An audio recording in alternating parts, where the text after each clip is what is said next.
The reality talk में आप सभी का स्वागत है। जैसा कि आप सभी जानते हैं कि हमारे साथ में हैं श्री अनुराग श्रीवास्तव, एडवोकेट, जो हाई कोर्ट में हैं। क्या सवाल है वकील साहब? अरे हम रियाज भाई, ये आज का बर्निंग टॉपिक तो ये है कि ईरान, इजराइल और अमेरिका में ये सब जो युद्ध चल रहा है जी, ये कहाँ तक उचित है?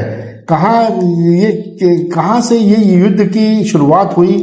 क्यों अमेरिका इतना एनॉयड हो गया ईरान से और इजराइल से कि हमले पे हमला किए जा रहा है? इतना आवाम को नुकसान हो रहा है, महंगाई और लोगों की देशों पे महंगाई का भी असर पड़ेगा। तो इस बारे में कुछ आप चर्चा करें, बताएं। देखिए, ऐसा है कि बीच में ईरान पर अमेरिका जो है आरोप लगा रहा था कि आपके पास में परमाणु वेपन्स हैं, उसको लेकर। लेकिन ये जो है ईरान हमेशा इस बात को खारिज करता रहा। उसके बाद में अचानक जो है इजराइल और अमेरिका मिल करके ईरान पर हमला कर दिया।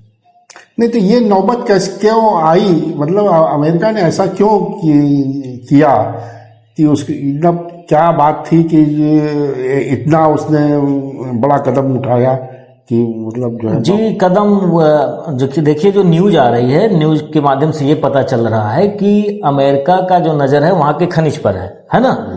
तो खनिज वहां जैसे पेट्रोल है, गैस है, सोना है, तो उसको लेकर जो है अमेरिका ने शायद ये हमला किया है, जो न्यूज के माध्यम से पता चल रहा है ना। अब बाकी जो है, ईरान एक मिसाइल का देश है, वो मिसाइल का एक मैन्युफैक्चरर है। अभी जो इजराइल ईरान के बीच में जो हमला हो रहा है, इजराइल का बहुत बड़ा नुकसान हुआ है, क्योंकि ईरान के पास इतनी मिसाइलें हैं कि वो धड़ाधड़ दागता हुआ चले जा रहा है ना।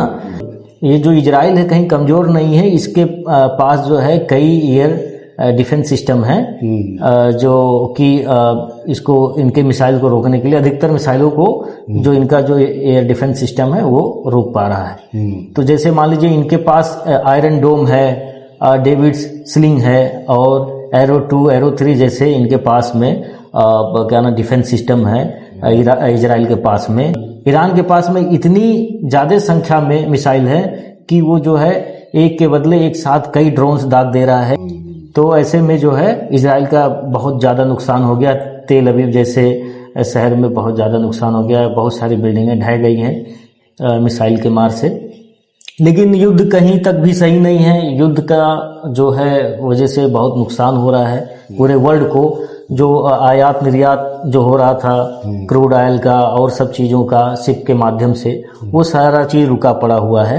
तो युद्ध तो नहीं होना चाहिए, लेकिन हुआ है। अभी इसका कोई अनुमान नहीं बताया जा रहा है कि कब तक युद्ध चलेगा और कब रुकेगा युद्ध। तो इससे हर देश का नुकसान। अभी भारत देश में अपने देख लीजिए कि जो है क्रूड ऑयल आने में दिक्कत हो रहा है, एलपीजी महंगा हो रहा है, पेट्रोल भी शायद महंगा होने वाला है ना। एलपीजी महंगा हो चुका है, एलपीजी महंगा हो चुका, कॉमर्शियल का 120 रुपये, और जो है अपना जो डोमेस्टिक है उसका 60 रुपये। तो एलपीजी का रेट बढ़ गया है। तो ऐसे में सबका नुकसान है। वार से किसी का भला होने वाला नहीं है। खासकर देखिए, वार में, युद्ध में आवाम की गलती नहीं होती है। जो राजनेता होते हैं, उनके देश के बड़े बड़े नेता होते हैं, उनकी गलती होती है। उनके गलती से, यानी अमेरिका, इजराइल ने पहले ईरान को उकसाया, उसके बाद में ही ईरान ने एक पलटवार किया। उसने पहले भी चेताया था कि अगर हम पर कोई भी चाहे छोटा या बड़ा हमला होगा, हम एक बड़े पलटवार के रूप में हम आपका बहुत क्षति पहुंचाएंगे, नुकसान पहुंचाएंगे। तो इसी में आज ईरान जो है अमेरिका के जितने एयरबेस हैं सब पे हमला कर रहा है और तहस नहस कर दिया है। ईरान जो है बहुत मजबूती के साथ युद्ध लड़ रहा है, लेकिन युद्ध कहीं भी किसी के लिए फायदेमंद नहीं है। सबका इसमें नुकसान हो रहा है। युद्ध रुकना चाहिए। जय हिंद, जय भारत। जय।